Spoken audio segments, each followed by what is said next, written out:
1000 மூட்டை நெல் அரைச்சா எத்தனை மூட்டை அரிசி கிடைக்கும்? 500 மூட்டை. 500 மூட்டை அரைச்சா 250 மூட்டை. 100 மூட்டை அரைச்சா 50, 50 அரைச்சா 25. இது உலக வழக்கம் தானுங்களே. கைய நீட்டு. இது எத்தனை நெல்லு? 2 நெல்லுங்க. இந்த 2 நெல்ல அரைச்சா எத்தனை அரிசி வரும்? 2 அரிசி வருங்க. 2 நெல்ல அரைச்சா 2 அரிசி வரும். ஆமாங்க. அப்போ 1000 மூட்டை நெல் அரைச்சா 1000 மூட்டை அரிசி வரணும். 500 மூட்டை நெல் அரைச்சா 500 மூட்டை அரிசி வரணும். ஏண்டா யார ஏமாத்த பாக்குறேன்? மோசக்காரா, ஐயா எத்தனை பேரை ஏமாத்துற? ஐயா கொஞ்சம் இருங்க. நீங்க கேட்ட கேள்வி கரெக்டான கேள்வி. அண்ணே நீங்க கணக்குல மாட்டிக்கிட்டீங்க. ஆமா, நீ கால்குலேட்டர். உன் பேர அவரு.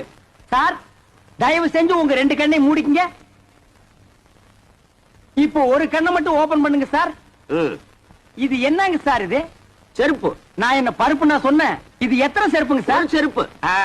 இப்ப 2 கண்ணையும் தரங்க சார். இப்ப இது எத்தனை செருப்புங்க சார்? ஒரு செருப்பு. அது எப்படிங்க சார்? நீங்க